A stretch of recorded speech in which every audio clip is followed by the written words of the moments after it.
for the farm, that is included in the income, but the property itself is not included on the for income. What we're looking at here are wartime periods, right? So we don't really have that many people left, unfortunately, from World War I. But for those veterans who, or their surviving spouses who are still here, they are entitled to pension, whether they were service connected or not.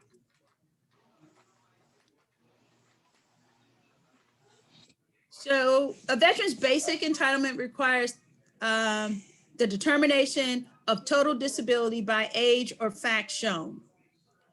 And then the widows are basically entitled, is presumed regardless of the age or factual disability. So what that says is basically is they promise to take care of the spouses when a veteran dies. And so they will be taken care of as long as they meet the income requirements. Okay. Now, when there are 3 levels of disability pension, and this is where we get confused. So one level of the pension is what we just went over, where you don't have to be service connected for anything. You just have had to have served one time, had to serve for 90 days, one day being during wartime. And that doesn't mean you have to have participated in that war. Your DD 214 just has to meet the time requirements. And so what that means is if I were to go out here, slide on some ice and break my back, I would be entitled to pension. It has nothing to do with service connection, but because of my fall, I cannot work. I'm disabled. So that's when I can apply for pension. Okay. Now, when a veteran is service connected and they are at 100% permanent and total, but now they become housebound, then they can apply for aid and attendance. Aid and attendance is under the umbrella of pension. So once again, the veteran or the surviving spouse's veteran must have been in for at least 90 days and have 1 day of wartime. That part does not change. So if the veteran is under the age of 65, total disability must be proven unless in the receipt of Social Security disability or other similar federal or state benefits. Okay. If the veteran is over the age of 65, total disability is presumed. So what that means is if you're 65 and under, you got to prove your disability. If you're 65 and older, the only thing it's presumed. The only thing they need is that you have to meet in the income brackets. Does that apply for spouses as well? That applies for spouses as well. So here is something too. So that applies to surviving spouses, but that also applies to a spouse. If the veteran and the spouse are still alive, the spouse can receive aid and attendance pension if the wife becomes housebound. So let's say the veteran goes into the service, she serves during wartime, and then her husband gets dementia, and now she needs to put him in care. That spouse still qualifies for the aid and attendance. And so they will get help paying for that nursing facility or assisted living facility, even if the veteran herself or himself does not have to be, is not the one who needs the care. There's a misnomer that the veteran has to die first and then the spouse can get the help. No, as a matter of fact, I really encourage veterans, if they are unable to take care of their spouse, I'm not saying put them in a home, but apply, because even if you're the one taking care of your spouse, and you get the aid and attendance or the homebound or whatever started, in the event that you pass away first, it's just a matter of transferring the spouse to a facility, and then the payment goes up, as opposed to you're home taking care of your spouse because she can't take care of herself, and then you pass, and then we're trying to figure out, he or she is trying to figure out how to get help. So keep that in mind. You do not have to be dead before your spouse can receive this benefit. All right. So permanent and total housebound, the veteran or the surviving spouse is deemed totally disabled, demonstrated to be unable to leave the resident without assistance of another person. All right. I'm going to take a pause here and explain what housebound means. Housebound means you cannot leave your home unassisted. So if you walk into one of the 52 offices and say, I want to go to a personal hearing because I deserve housebound payment, they will let you go to that hearing. But the moment you walk yourself into that hearing and you sit down in front of the judge, you have just lost anything, because you are not housebound. You can't be walking around driving yourself to appointments and consider yourself housebound. Housebound means that you cannot leave without assistance. Now, if you have a nurse and she brings you and you're in the wheelchair and she has to do all these things for you, then that's different. But if you're able to drive yourself up to the VA to ask why they won't give you housebound, you've already answered your question. You are not housebound. Okay. Now, aid in attendance is when you can't bathe, dress, go to the toilet, meal prep. And so you can get aid in attendance if you are home and let's say your grandchildren are taking care of you, or your children are taking care of you, or they hire someone to come in and take care of you. But there are certain requirements. One, you have to need that care. It has to be based on health. It can't be based on, I can't dust my house. It has to be based on some very specific things. Do you need help combing your hair? Do you need help getting dressed? Do you need help getting in and out of the bathtub?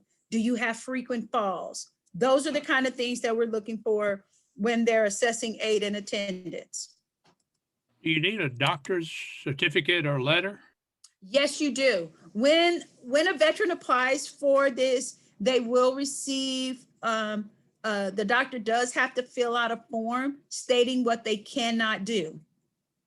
Okay, or what they are in need of help for. If you hire, let's say you hire me to come in, I'm not a licensed person, but I can help you get dressed. I can cook your food. I can feed you if you need to be fed. I can take you on your errands, those kind of things. Then I have to write down what it is I'm doing for you. Okay, I'm combing your hair. I'm helping you get dressed. I'm helping you on and off the toilet, in and out the shower. I'm preparing your meals.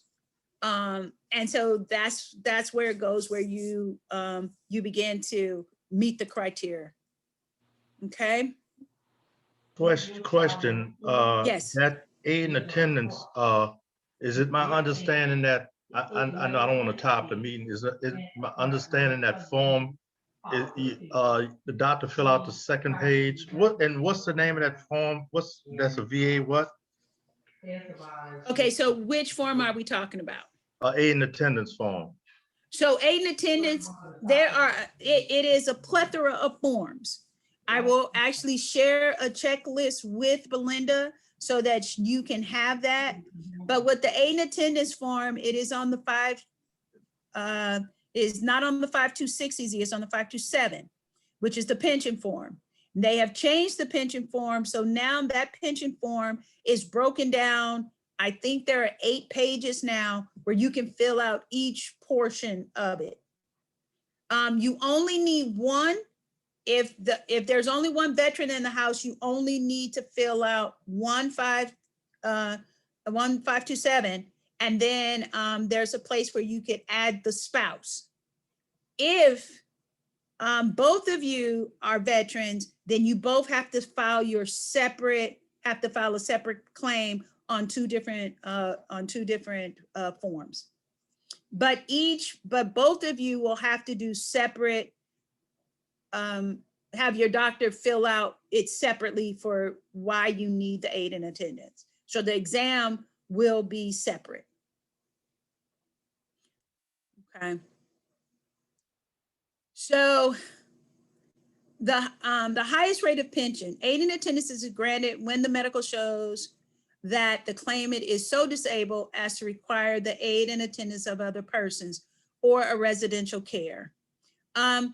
Please note, you can't go pick a place that's $6,000 and think I'm gonna go to this place. It's $6,000 a month. The VA gonna pay me aid and attendance and it'll be paid for. That's not how it works. The way it works is they take your income minus what it takes to take care of you, minus 5%. They give you the difference and then you get paid. So everyone does not get paid the exact same amount. It is a VA calculation. And so when you go in and you're like, well, when they ask you how much I'm gonna get paid, you have no idea, because you can't answer that question. The calculation has to be done. Okay, the VA has an $80,000 asset threshold, and that is $80,000. They can't have more than that. Now, if they have the $80,000, let's just say they have $80,000, right? But that doesn't include their home. And it's just $80,000 sitting in their account. But both people are in the home because they're both disabled. You still want to file that claim, because once VA subtracts what you are paying for care, that threshold may actually go down. So don't just assume because it's 80,000, don't file, you got to be making 79. You want to file because the difference is we don't know how much each person is paying for care. And that paying for care is important. So if they're in an assisted living, they actually pay rent. The rent is not included in the medical expenses. It's all the other stuff. So it's the medication management, the doctor, the around the clock nursing, all of those things. And the nursing home can do and will do a breakdown of what you're actually paying for. I actually have a veteran who's paying $7,020 a month. The $20 is for cable. I'm thinking you paying $77,000 a month. They could have threw in the cable, but you know, I'm just saying. Okay, it is an income based, and it can be denied if countable income exceeds the limits. So do they count the income if a veteran gets a card from one of the children decide, let's give Pops $500 for Christmas? Does that count as income? No.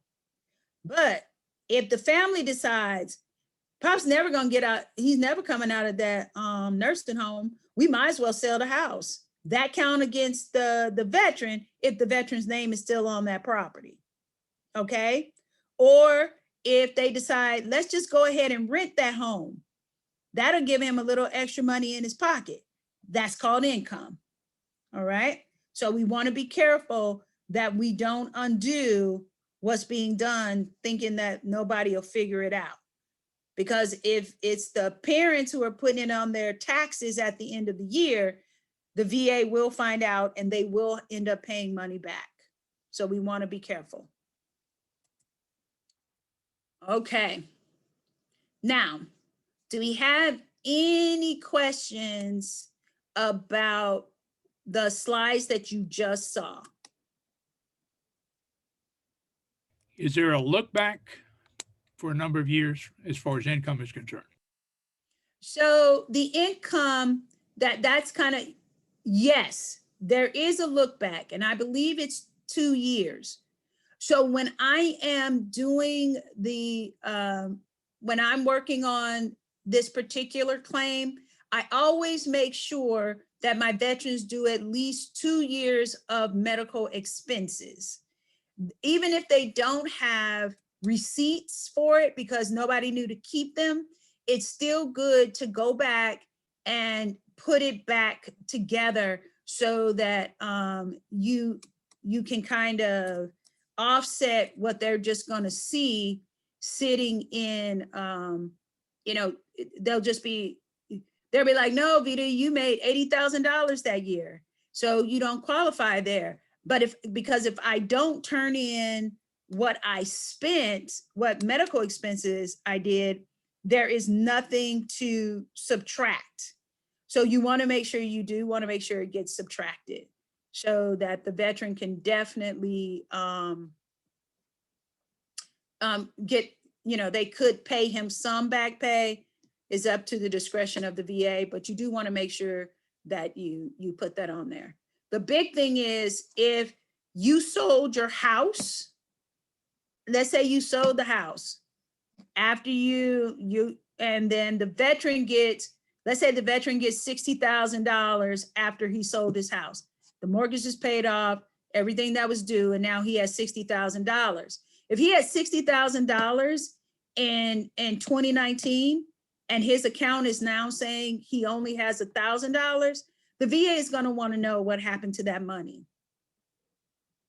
Does that make sense? So you can't go and sell all your property, all your assets, and then put the money in a trust and think that the VA is not going to find it, because when they look at that, they will know that you ended, that you had that. Okay. So you want to make sure that we're not doing anything crooked. But usually by the time the family reaches out to us about needing some help, that means everybody's already exhausted everything they have. And now they're like, can the VA do anything? And so that's what we're looking at. So try to encourage people to get the paperwork done as soon as possible. I say do the paperwork even if you don't qualify at the time, because once your income drops, you just turn in the paperwork that your income dropped, and they will go ahead and grant you. Usually when they deny pension because of income, it's not a full denial. If you read the statement, it says you do not qualify at this time because of income limits. When your income drops, please update us. And so that's a real simple form to do. That's just you turning it in. So if the day you're moving into that nursing home, you want to try to get that information, get that started. Unless, of course, you were the one who won the Mega Millions, then don't even bother. So otherwise, I would definitely do it. Okay. I want to share another thing with you. And like I said, I will make sure, I think she already has it. Boom, boom, boom, boom. I don't know why, but, oh, that's weird. Okay.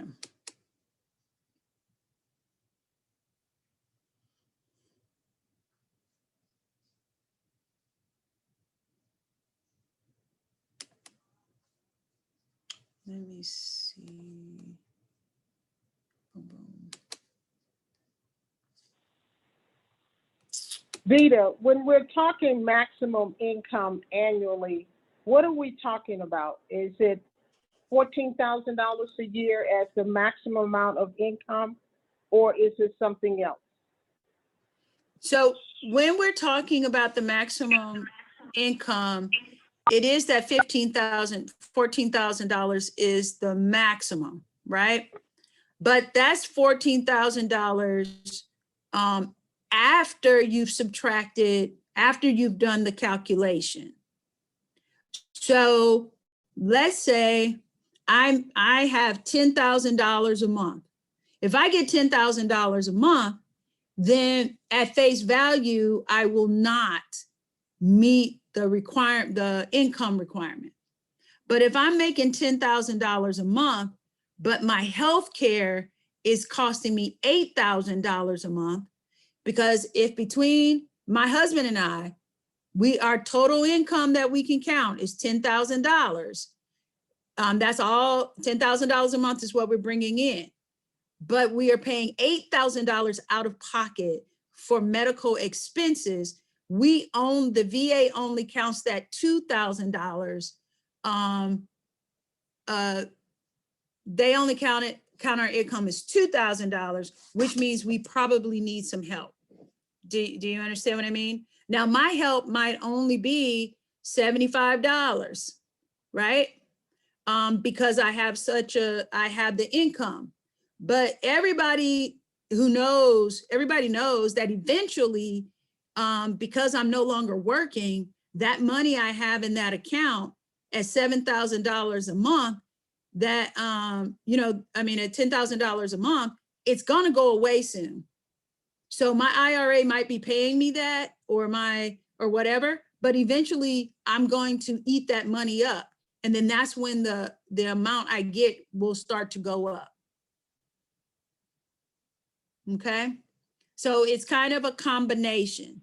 So that's why I say, do the paperwork. It's a lot of paperwork to do, but do the paperwork, because it is worth it when it comes to helping the veteran.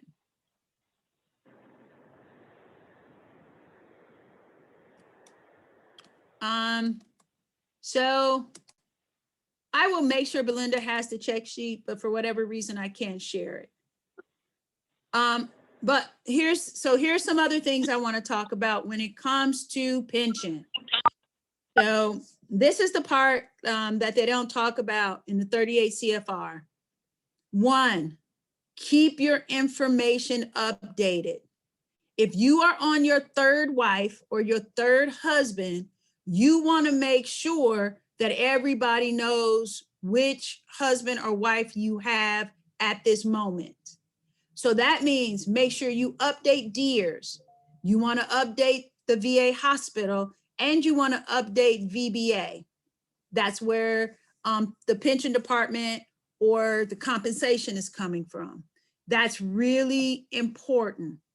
If a veteran passes away and their current spouse is in the nursing home, they pass away, and the old spouse files for his DIC, then your new spouse has to prove that she was legally married to you, which means that she would need the divorce decrees and all of that to prove that you guys were living together. This is the divorce decree, because all it takes to file the DIC is a marriage certificate.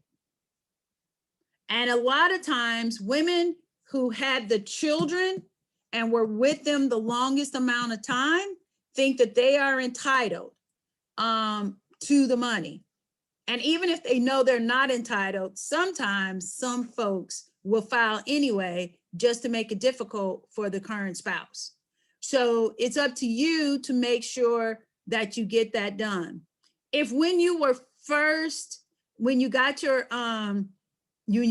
disability and you decided that you wanted to get the disability insurance, or if you're currently paying on when you got out of service, you said yes. When you retired, you said yes, I want to keep paying for the life insurance. You have to make sure that you update who is your spouse and who you want that money to go to. Because whether or not you're married to the person or not, their names are listed on that life insurance. And if the veteran doesn't take the time to change it, then the surviving spouse their latest spouse will not get that money, okay? But it goes the same as if you were only married once. You married the love of your life, and now she's gone, and you still have this life insurance money. If you don't change it to your daughter or your grandkids or whoever you want to be the beneficiary, then everything has to go through probate before they will release that money. And by the time all the lawyers are promising to help, that usually means that there's not a whole lot of money. So you've paid in only to pay a lawyer. And your surviving family doesn't get that life insurance money. So that's really important that you do that. The other thing that's important, get your paperwork together. It was just like they were talking about in the health and the memorials. And when we talked about health and memorials, you want to make sure that your DD 214, your marriage licenses, your divorce decrees, all of those things are all in one location. And because, yes, oh, and because we don't have to have originals, you can make copies, right? Putting it in a safe deposit box is great if somebody else has access to that safety deposit box. Because once again, if you pass away, that safety deposit box becomes part of your, you still have to wait for probate court to get into there. And that will hold up just getting your funeral services together and making sure everything goes well. So those are the kind of things we really have to look out for. One other thing that's super important is that if you have an adult special needs child and they are not registered with the VA. So if you have an adult special needs child who was special needs before the age of 18, they are entitled to aid and attendance if you have them registered with the VA. A lot of people will do what they're supposed to do through Social Security, but they don't register them as a helpless, and the VA calls it a helpless child. They don't register them as a helpless child. And so what happens is the VA doesn't know that they need to be providing the aid and attendance money to have him taken care of in whichever facility you have you have decided that you would like them to be in at your passing. So that's another reason to get those papers together. Okay. Do we have any pension questions?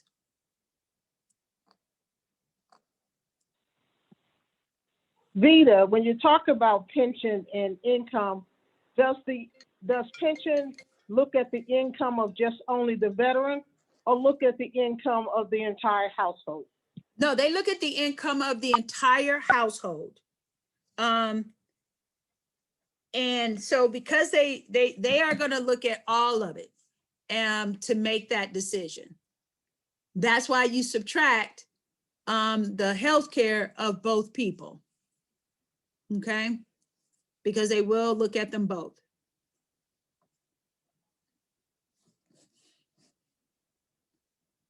Are there any other questions in the?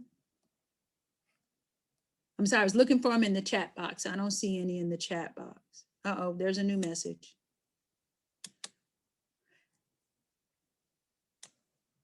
All right. Anything else? No other questions? Either you guys are ready to go eat dinner, or I did an excellent job in the class and answered every question you would have had about pension. Yeah, hello? Yes. Mike McGee, post 2872. You was talking about the child with disability. What's the age on them? So they just have to have been considered disabled child before the age of 18. Oh, before 18, okay, Mhm. So as long as it's before the age of 18, okay, then they qualify. Okay, okay. Thank you. you're welcome.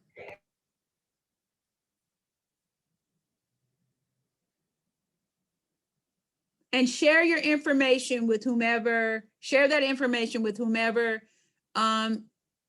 you have appointed to take care of that child in the event of your passing. And it would be the same thing if your spouse has dementia. You want to make sure whoever is going to be taking care of him or her when you pass, that they know where everything is, so that they can make sure that she gets the services she should have. Okay. I keep talking about the surviving spouses, because usually the phone call that our offices get are, hey, my grandmother is getting ready to get evicted from the nursing home because we can't afford to pay anymore. And that's a hard thing to have to do. And the word expedite in VA language does not mean the same as expedite in any other language. So we don't want to leave them out there like that. We want to make sure they're taken care of. Okay. I'm going to put my email in, oops, if I remember how to spell my name. I'm going to put my email in the chat box. If you have any questions, feel free to give me a call if you know, and then I will definitely answer your questions. So you can send them by email, and I will definitely get back to you. All right, Miss Belinda? Yep, Vita, this is Tony Yes. right quick. Hey. Great job on your presentation this evening. Thanks, Manner. I would like everyone, please, if they would, once again, in the chat box, if they'll put their name, their post number, and their position. If you would put that in there just one more time for me. I was a couple minutes late, and if you put it in there at the very beginning, I missed it. So if you have not done it, if everybody would do that one last time. But Vita, that was excellent information that you put out, and I'm sure that the folks on the call today walk away with a wealth of information. Great job, though. Thank you. Thank you.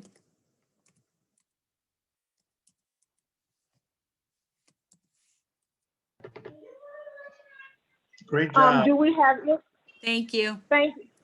do you all have any other questions for Ms. Vita at this time? Ms. Vita, before you log off, can you explain to the class what is, when we're talking about pension, there's normally some phrases or terms we normally see. What is a MARP, MAPR? What is a IVAP and the UME? What does that stand for? Okay, so the IVAP is the individual veterans. That's how much the VA says you're making. That's that money. The MAPR is your income that you were report, the medical expenses that you can subtract. The UMR, right? Is that what it's called? Anyway, that's the answer to how much money you're going to get back. So that is the formula, is the IVAP minus the MAPR equals what the veteran will actually get paid from pension. Thank you, ma'am. You're welcome. If there are no other questions at this time, one last time, please put your information in the chat box so we can credit you for attending this training. We're going to host some makeup training for those personnel that couldn't come to the other classes. You can come to those classes if you want to, but only attend the class if you didn't take the class the first time. We appreciate you all taking time out of your day to participate in this training. If you have any questions, please don't hesitate to contact us. Even if you have suggestions on what you would like to learn in these classes, because we're going to have these classes every year. But this year we just had to do things just a little differently because of COVID. And we're not able to sit in a classroom and be able to interact with each other with this training. So this year we had to do it a little differently via using the Zoom platform. But hopefully next year or the next time we host the service officer training course, we'll be together in the classroom and we will do some things a little differently. But if you have some suggestions, please don't hesitate to let us know so we can incorporate that into our annual training. If there's nothing else at this time, I say good night to you all. You all be safe. Take care of yourselves, take care of your families, check on your buddies, but most of all, make sure you wear the mask. Belinda. Yes. Belinda. Yes. This is Neil Fitzgerald, post 2557. These makeup classes, will they be sent out on an email? That will be sent out on the email. Yes, sir. Okay, thank you so much. No problem, sir. Are there any other questions?